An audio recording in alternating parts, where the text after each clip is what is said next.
Climate compatibility. The Dogtrot house was developed specifically for hot and humid climates, and that origin is not incidental to how well it performs. The entire design logic, the open breezeway, the generous roof overhang, the elevated floor, the separation of cooking and sleeping spaces, was assembled in direct response to the conditions of the American South, where summers are long, heat is oppressive, and humidity makes that heat feel considerably worse. In those conditions, the Dogtrot excels. Cross-ventilation through the open breezeway creates a consistent movement of air that makes the covered outdoor passage the coolest spot on the property during the hottest hours of the day, and that airflow reaches into the flanking cabins through windows and doors positioned to take advantage of it. But take that same design and place it in a cold climate, and the equation changes significantly. In Minnesota, Montana, or the higher elevations of the Appalachians, the open breezeway that is the Dogtrot's greatest asset in summer becomes a liability in winter. An unenclosed passage between two cabins in a climate where temperatures drop below freezing for months at a time creates a daily inconvenience at best and a genuine hardship at worst. People who build Dogtrot homes in cold climates without addressing this reality typically end up enclosing the breezeway within a few years,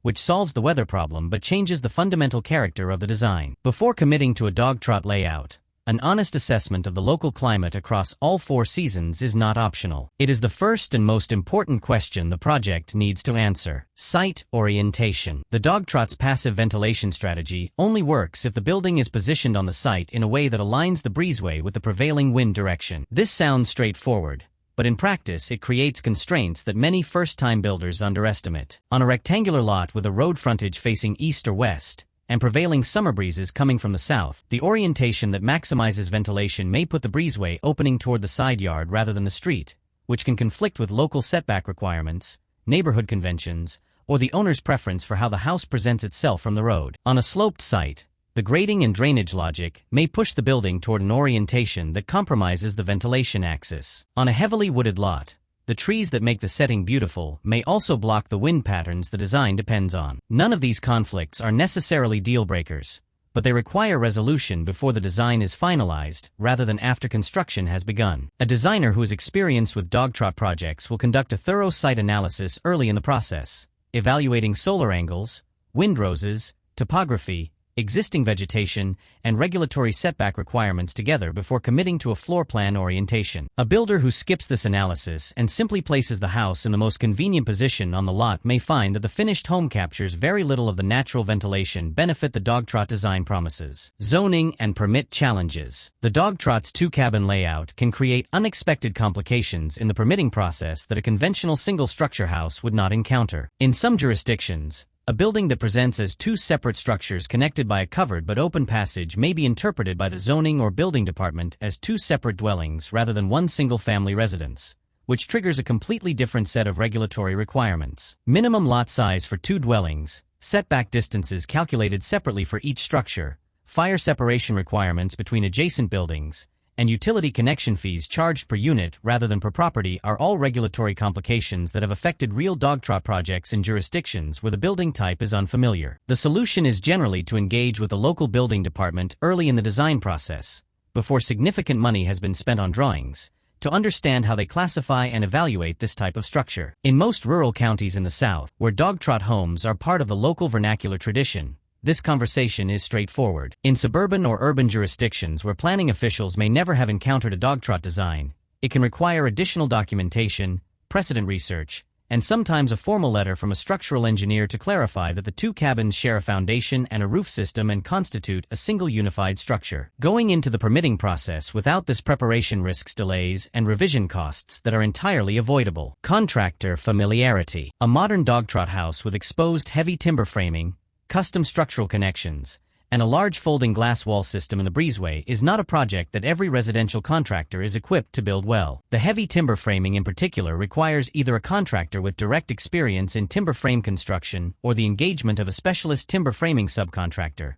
and in many markets those specialists are not common. A general contractor who is experienced in conventional stick frame residential construction but has never worked with heavy timber may underestimate the complexity of the structural connections, mismanage the sequencing of the timber erection relative to the foundation work, or make decisions about beam sizing and connection details that compromise the visual quality of the finished work even if they are structurally adequate. Finding the right contractor for a Dogtrot project requires more research than finding someone to build a conventional house, And that research should include visiting completed projects, speaking with previous clients, and asking specific questions about the contractor's experience with exposed timber, custom millwork, and the particular mechanical challenges of a split two-cabin layout. The willingness of a contractor to engage seriously with those questions, and the depth of the answers they provide, tells you considerably more about their suitability for the project than any number of general references or portfolio photographs. The Breezeway in winter. Even in climates where a Dogtrot is a sensible choice for most of the year, the Breezeway presents a specific seasonal challenge that deserves its own careful consideration before the design is finalized. In a traditional historic Dogtrot,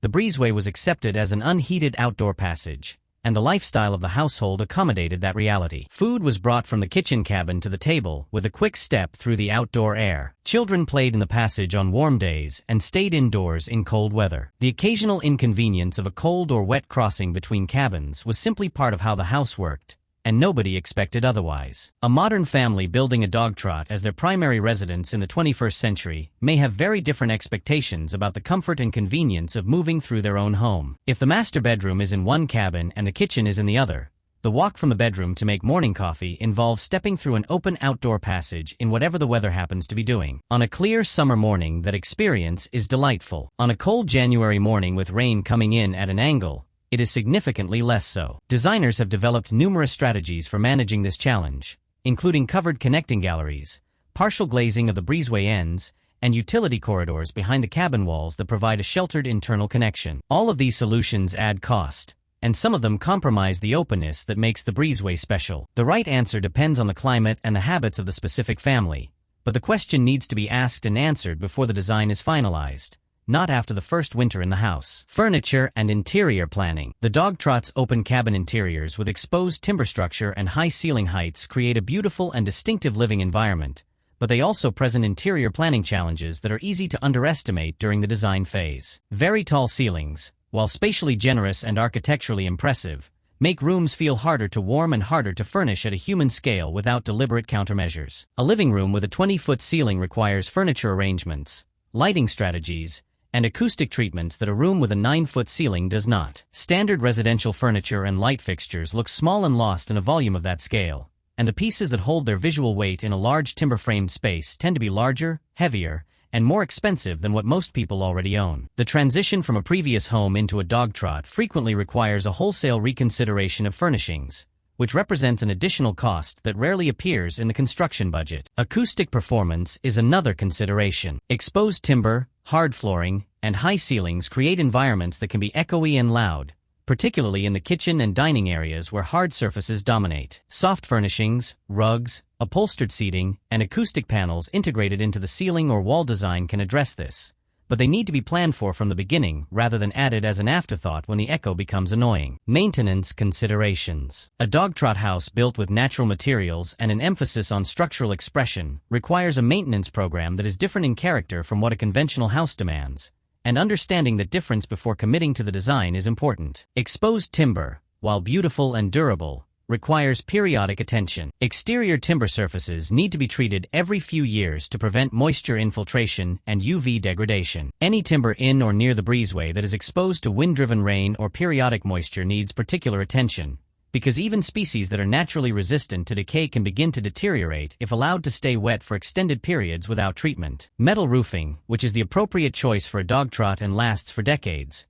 requires periodic inspection of seams, fasteners, and flashing details, particularly around penetrations and at the ridge. The breezeway floor, whether in stone, concrete, or hardwood, is exposed to foot traffic, moisture, and temperature cycling in a way that enclosed interior floors are not, and material choice and installation quality in this space determine how much attention it will require over time. None of this is excessive or unreasonable maintenance for a well-built home, but it is not the same as maintaining a vinyl-sided house with asphalt shingles, and an owner who expects one and gets the other will find the experience frustrating. The cost of the breezeway. This is a point that surprises many people when they first see the detailed budget for a Dogtrot project. The breezeway is open space. It has no insulation, no conditioning, no finished interior walls in the conventional sense, and in a basic version it might seem like it should cost very little to build. In practice, the breezeway is often the most expensive space per square foot in the entire Dogtrot house, and the reasons are directly related to what makes it special. The roof structure over the breezeway typically involves the largest and most expensive timber members in the building,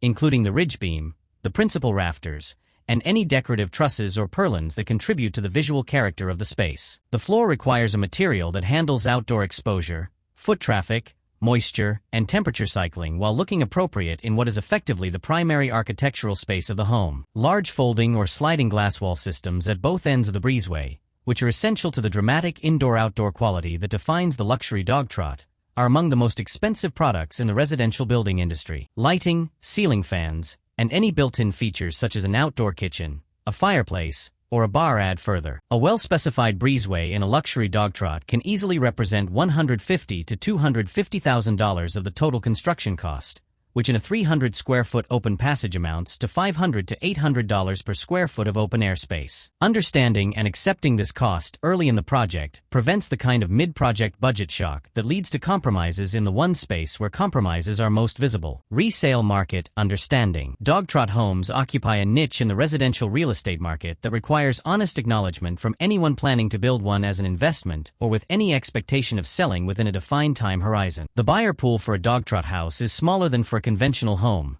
not because the design is inferior but because it is unfamiliar to most buyers and because it carries specific lifestyle implications, primarily around the breezeway experience, that not every buyer will embrace. Appraisers in most markets will have limited comparable sales to reference when establishing value for a Dogtrot property, which means the appraised value may not fully reflect the cost of the custom timberwork, the premium finishes, or the design quality that the owner invested in. In rural markets in the South where the Dogtrot has historical roots and is more widely understood, this gap is smaller. In suburban or urban markets where the design is genuinely unusual, it can be significant. This does not mean that building a Dogtrot is a poor financial decision. Homes that are beautifully designed, well-built, and thoughtfully sited consistently hold and grow their value over time regardless of type. It means that an owner who expects to sell a Dogtrot house for a substantial profit within 5 years is making a less certain bet than one who plans to live in it for decades and allow the market's understanding of the design to catch up with its quality. The design process timeline. A well-designed Dogtrot house takes longer to design than a conventional house of similar size, and that timeline has real cost implications that are worth understanding before the project begins. The site analysis, orientation studies, structural timber design, passive ventilation modeling, and integration of indoor-outdoor living elements that a serious Dogtrot project requires all add time to the schematic and design development phases of the architectural process. A conventional house of 1,800 square feet might move from initial design meeting to construction documents in 4 to 6 months with a competent architect. A Dogtrot of similar size, designed with the rigor the type deserves, typically takes 6 to 10 months to reach the same point. Permitting adds further time, particularly in jurisdictions where the building type is unfamiliar. The construction phase itself is not necessarily longer than a conventional project of similar scale, but the timber erection, custom millwork, and glass wall installation all have longer lead times than standard residential components, and those lead times need to be built into the project schedule from the beginning. An owner who starts a Dogtrot project expecting to be in the house within 12 months of the first design meeting is almost certainly going to be disappointed, and the frustration that comes from an unrealistic timeline expectation can damage the working relationship with the design and construction team at exactly the moment when that relationship needs to be at its strongest. The emotional dimension. Building any custom home is an emotionally demanding process, and building a Dogtrot house carries specific emotional dimensions that are worth acknowledging honestly. The design is distinctive enough that the people building it are usually deeply committed to a particular vision of how they want to live, and that commitment is both an asset and a vulnerability. It is an asset because it provides the motivation to push through the inevitable difficulties of a complex construction project. It is a vulnerability because the more specifically a person has imagined the finished home, the more acutely they feel every compromise that the reality of budget, site, and construction impose on that vision. The breezeway that looked magical in the renderings can feel different on a rainy November afternoon before the glass wall system has been installed. The timber that looked warm and golden in the sample photographs can arrive on site looking rawer and more industrial than expected before it has been finished and allowed to settle. The two-cabin layout that seemed like an elegant organizational concept on paper can feel fragmented and inconvenient during the months when only one cabin is habitable and the second is still under construction. These are not reasons not to build a Dogtrot. They are reasons to go into the process with realistic expectations, a strong design team, a well-managed construction contract, and enough financial and emotional reserves to absorb the surprises that every complex building project generates. The people who build Dogtrot homes and love them for decades are almost always the people who understood what they were committing to before the first shovel went into the ground.